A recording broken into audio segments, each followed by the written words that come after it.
தெய்வராசு ஐயா ஒரு நாயை வளர்த்தா. எப்பா சாப்பிடு. சாப்பிடுப்பா, உன்னதான் காது கேட்கலையா?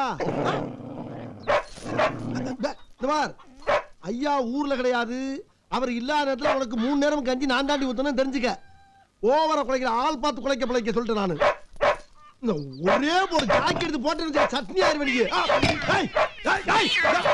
எதை பிடிக்க வர்றீங்க பாப்பா? நீ வெறி எனக்கு பிடிச்சிருக்க கொலை பண்ணிடுவோம்.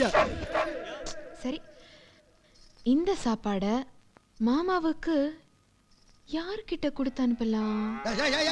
எங்க போற? வளர்ந்த இடத்தை நீ மறக்காத செல்வம், வாய் மட்டும் இருந்தால் மொழி பேசும் தெய்வம். சத்தியம் யாரது மாடு ஓட்டிக்கிட்டு போறது? தாயே இங்க வா. ஆமா, எதுக்கு என்ன கூப்பிட்டு?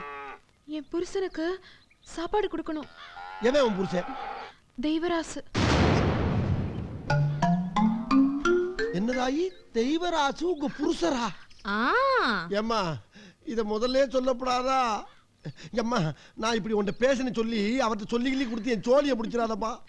மண்டபத்தில் அனாதியா கிடந்த என்ன இந்த கர்ம வீரர் தான் தூக்கிட்டு வந்து காப்பாத்தி காவத்து கஞ்சி ஆச்சு ஊத்திக்கிட்டு இருக்காரு. அதுல மண்ணள்ளி போட்டாத. இப்ப நான் உனக்கு என்ன செய்யணும்?